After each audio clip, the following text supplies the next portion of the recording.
বিসমিল্লাহির রহমানির রহিম আলহামদুলিল্লাহি রাব্বিল আলামিন ওয়াসসালাতু ওয়াসসালামু আলা রাসূলিহি মুহাম্মাদিন ওয়া আলিহি ওয়া আসহাবিহি আজমাইন। আলহামদুলিল্লাহ, আমরা আজকে প্রথম ক্লাস হিসেবে মাতনুল আজরুমিয়া, এটা ইলমে নাহুর একটা অত্যন্ত গুরুত্বপূর্ণ কিতাব। মিশরের আল আজহারে এটা সিলেবাসভুক্ত, মাবাদি হিসেবে পড়ানো হয়। সংক্ষিপ্ত হলো গুরুত্বপূর্ণ, বেশিরভাগ কায়দা এখানে নিয়ে আসছে। তা আমরা এতক্ষণ পর্যন্ত লেখকের সংক্ষিপ্ত জীবনে জানলাম, যিনি 723 হিজরিতে ইন্তেকাল করেছেন। লেখকের নাম হচ্ছে, কিতাবের শুরুতে আছে দেখো, আবু আবদুল্লাহ মুহাম্মদ বিন দাউদ আস-সানহাজি, যিনি ইবনে আজরুম নামে প্রসিদ্ধ।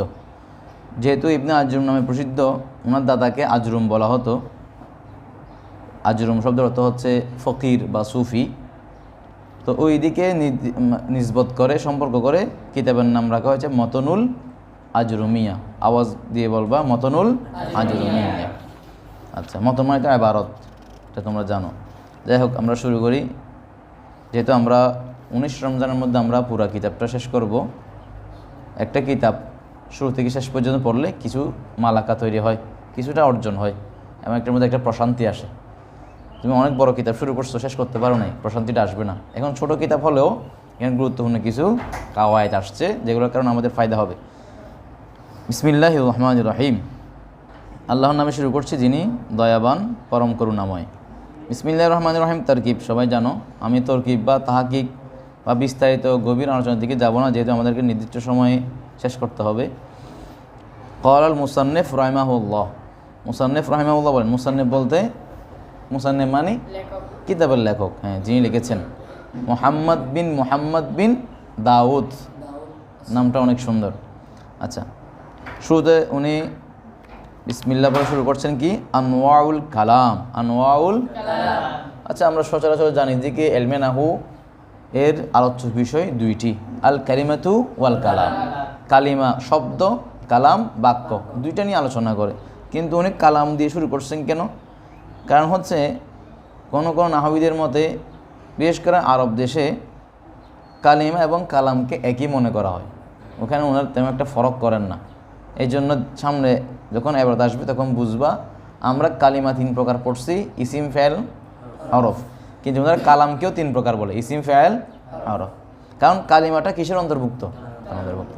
আচ্ছা দেখো, আল কালাম হুয়াল লফজুল মুরাক্কাব, হুয়াল লফজুল আল মুফিদু বিল ওয়াদঈ, আল মুফিদু বিল।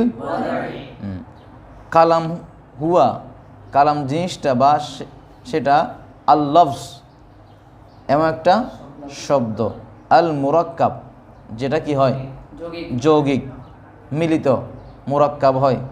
আল মুফিদ যেটা আবার এমনি, মুফিদ শব্দ অর্থ কি, উপকারী। যেই কথা, যে বাক্য শোনার পরে মানুষ কি হয়, উপকৃত হয়। বিল ওয়াদঈ, গঠন করার দিক থেকে, ওয়াদঈর দিক থেকে, মওদুয়ের দিক থেকে। এবার আসো একটু বিশ্লেষণে যাই। হুয়াল লফজুল মুরাক্কাব, কালাম এমন লফজ, এমন শব্দকে বলা হয় যেটা যৌগিক হয়, মিলিত হয়। আল মুফিদ, মুফিদ কীরকম? যেমন তুমি বললা কমা জাইদুন, কমা জায়েদ দাঁড়ালো, জায়েদ, এটা মুরাক্কাব মুফিদ বা কালাম। কেমনে? তুমি এটার মাধ্যমে একটা মেসেজ পেয়ে গেছো, একটা স্পষ্ট বিষয় বুঝে গেছে যে হ্যাঁ জায়েদ দাঁড়িয়ে গেছে। যখন বলবে ইদা কমা জাইদুন, অর্থ কী হবে? যখন জায়েদ দাঁড়ালো। তারপরে কী হয়েছে, কী হলো, একটা আকাঙ্ক্ষা দেখে যাবে, বাক্যটা পরিপূর্ণ হয় না মনে হবে কেমন, তখন এটা মুফিদ হবে না। দেখো, কমা জাইদুন দুইটা কলমা, দুইটা শব্দ দিয়ে কিন্তু মুরাক্কাবে মুফিদ হয়ে গেছে বা কালাম হয়ে গেছে। কিন্তু ইদা কমা জাইদুন 3টা বলার পরেও, 3টা শব্দ বলার পরেও কি হয় নাই? হ্যাঁ, এই জন্য বলছে মুফিদ হতে হবে। কালাম হলে কি হতে হবে? মুফিদ হবে। আচ্ছা, এবার সব প্রকারের দিকে দেখো। ও আকসামুহু সালাসাতুন, ও আকসামুহু সালাসাতুন। তাহলে দেখছো কালামের প্রকার বলছে এখানে, কিসের প্রকার? আকসামুহু, হু হচ্ছে আল কালাম, অর্থাৎ আকসামুল কালাম, কালামের প্রকার কয়টি? 3টি। এই দেখো, ইলমে নাহর ক্ষেত্রে এখন একটা কি এসে যাবে, বলবে কি এত বছর পরে আসছে আল কালিমাতু সালাসাতু আকসামিন, এখানে বলছে আল কালাম ও সালাসাতু আকসামিন, কালাম 3 প্রকার। তখন তোমাকে বুঝতে হবে এটা একটা সরা আছে, শরহে মতনুল আজরুমিয়া আছে একটা, এই কিতাবে একটা সরা আছে, ওখানে লেখা আছে যে কালাম এবং কালিমা দুটোটাকে একই হিসাবে দেখা হয়। সেই দৃষ্টিকোণ থেকে উনি বলছেন কালাম 3 প্রকার, ইসিম, ফাইল, হরফ। ইসিম, ফাইল, হরফ।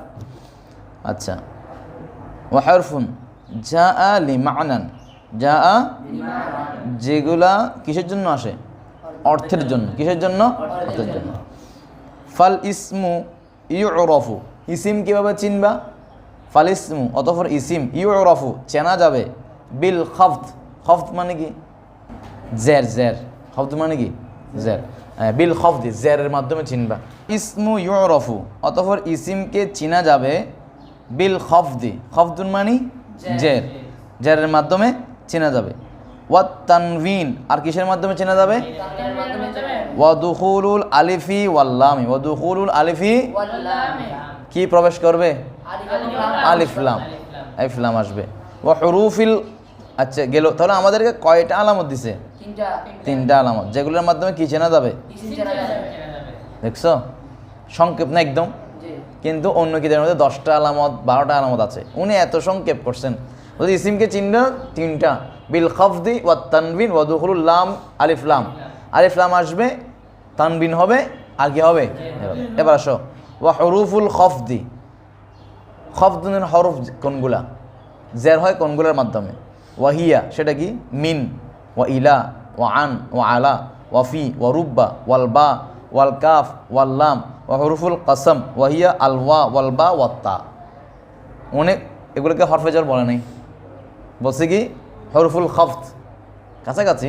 কিন্তু কয়টা বলছে দেখো, গুণে দেখো, 1 2 3 4 5 6 7 8 9 10 11 12। কয়টা? আমরা কয়টা পড়ছি? হরফে জর কয়টি? 17টি। উনি বলছেন এ 12টা হরফে খফদ, হরফে জর, যেগুলোর মধ্যে কি চেনা যাবে? ইসিম চেনা যাবে, ইসিমের আলামত বলছে। আচ্ছা আসো, ওয়াল ফাইলু ইউরফু, ফাইল কিভাবে চিনবা? বেকদ, কি আসবে? কদ আসবে। কি আসবে রে? ওয়া সিন, এবং কি আসবে?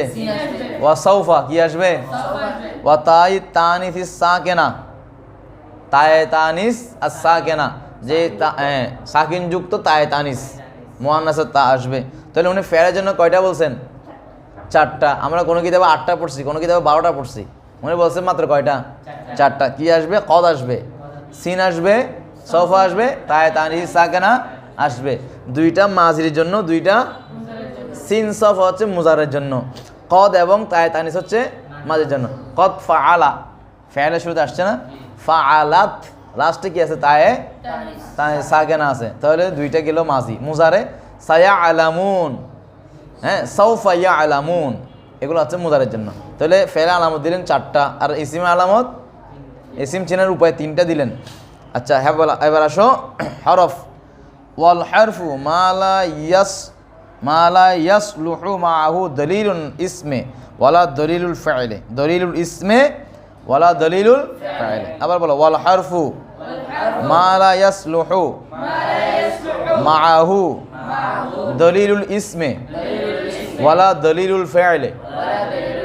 কি বোঝা গেল? হরফ কিভাবে চিনবা? বলতে মা লা ইয়াসলুহু মাআহু, যেটার সাথে সামঞ্জস্য হয় না, পাওয়া যায় না, বা সুলাহ করে না। মা লা ইয়াসলুহু মাআহু, যার মধ্যে পাওয়া যায় না, যার সাথে পাওয়া যায় না। কি পাওয়া যায় না? দলিলুল ইসমে, কার দলিল? ইসিমের দলিল। ওয়ালা দলিলুল ফাইলে, কার দলিল? ইসিমের দলিল কয়টা? ইসিমের দলিল 3টা। ফাইলের দলিল কয়টা? আচ্ছা, এখানে দলিল মানা আলামত, দলিল মানা আলামত। তাহলে যেখানে ফাইল এবং ইসিমের আলামত পাওয়া যাবে না, সেটা হচ্ছে কি? ক্লিয়ার? দেখো আমাদেরকে যে বলতো হুরুফুল খফদ, হুরুফুল খফদের মধ্যে আরেকটা বিষয় নিয়ে আসছে, যেহেতু ওনার কিতাবটা সংক্ষেপ। এটা হচ্ছে হুরুফুল কসম। হুরুফুল কসমগুলো অর্থ, কসম দিল আমল করে হরফে জারের, যেমন ওয়াও, বা, তা। হুরুফুল কসম কয়টি? 3টি। ওয়াও, বা, তা। ওয়াল্লাহি, বিল্লাহি, তাল্লাহি হবে জের, আমল করবে হরফে জারের, কিন্তু অর্থ দিবে কসমের। সেজন্য উনি এটা হরফে জারের সাথে নিয়ে আসছে। আচ্ছা যাক, এরপরে বলা হচ্ছে বাবুল এরাব। বাবুল এরাব, আল এরাব হুয়া তাগয়িরু আওয়াখিরিল কালিমি লিইখতিলাফিল আওয়ামির দাখিলাতি আলাইহা লফজান আও তাকদিরান, লফজান আও তাকদিরান। আচ্ছা, এরাব, এরাব মানে তোমরা জানো জবর জের পেশ। হ্যাঁ, এরাব দুই প্রকার, এরাব বিল হুরুফ, এরাব বিল হারকাত। হারকাতের মাধ্যমে এরাব দুই প্রকার, এরাব বিল হুরুফ, এরাব বিল হারকাত। জবর জের পেশ আর হুরুফ হচ্ছে ওয়াও আলিফ ইয়া, ওয়াও আলিফ ইয়া। আচ্ছা যাক, এগুলো সামনে আসবে। এরাবের পরিচয় দিচ্ছে দেখো, আল এরাবু হুয়া, এরাব হলো সেটা তাগয়িরু পরিবর্তন হওয়া। তাগয়ির মানে কি হওয়া? কোথায় পরিবর্তন হবে? আওয়াখিরিল কালিম, আওয়াখিরিল, হ্যাঁ, তিন প্রকার শব্দ বা কালাম। এখানে তো কালামকে তিন প্রকার বলছে, এগুলোর শেষে, আওয়াখির মানে শেষে পরিবর্তন হবে। কিভাবে? লিইখতিলাফিল আওয়ামিল দাখিলাতি, আওয়ামিল দাখিলাতি, আমেল প্রবিষ্ট আমেলের মাধ্যমে, আমেল আসার কারণে শব্দের শেষে কি হবে? পরিবর্তন হবে। আলাইহা, ওই শব্দের উপরে লফজান আও তাকদিরান, লফজান আও প্রকাশ্যভাবে অথবা লফজি অথবা তকদিরিভাবে। যাই হোক, ঠিক আছে, এতটুকু থাক আজকে।